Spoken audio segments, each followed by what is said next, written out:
مساكم الله بالخير. طبعا هي رسالة اعتذار اللي الفنان الكبير القدير جورج وسوف على تقليدي له.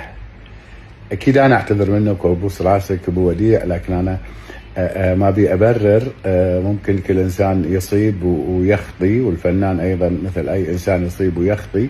يمكن انا اخطيت في تقليدك في هذه اللحظة، لكن ما قلدتك الا من حب وتقدير.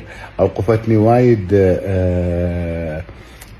مسجات وصلتني، ما بين معارض، ما بين انسان يشتم، انسان يسب، انسان يضحك، وايد هذا. لكن من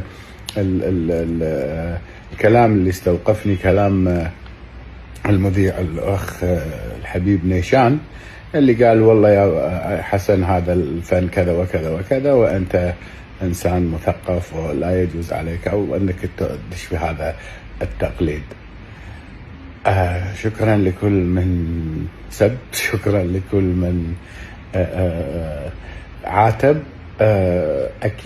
اكيد لا ينتقص مني شيئا لما اعتذر لفنان بحسبة والدي ونبوس راسه ونقدره، الفنان جورج وسوف. اسف يا ابو وديع.